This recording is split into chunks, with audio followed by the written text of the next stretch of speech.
Mauro Causa, Mr. Afrovai.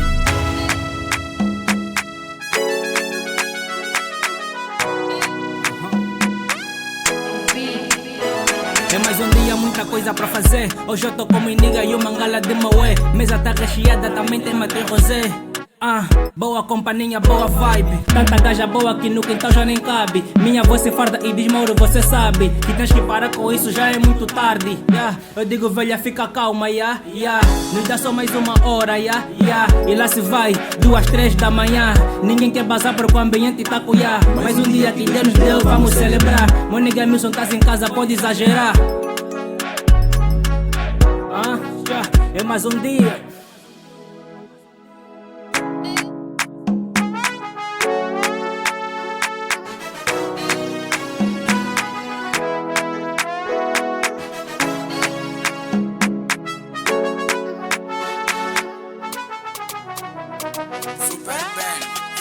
Gás, nada seria possível se não fosses tu, pai. Obrigado por me pôres de pé.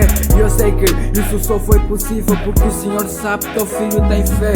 Ontem não pedi fôlego de vida, mas ainda assim me deixaste viver.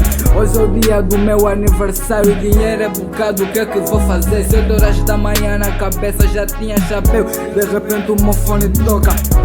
Era o Mocota, disse tá a caminho e tá vindo se juntar com a tropa. Vamos celebrar porque o importante é a saúde.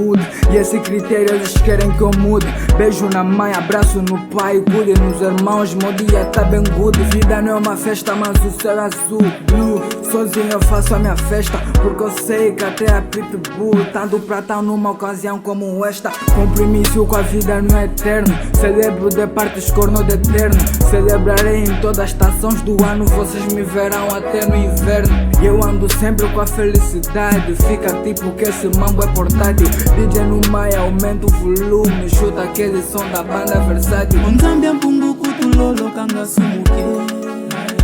Ndayo nkame untima nkunga wankaja mpemba be.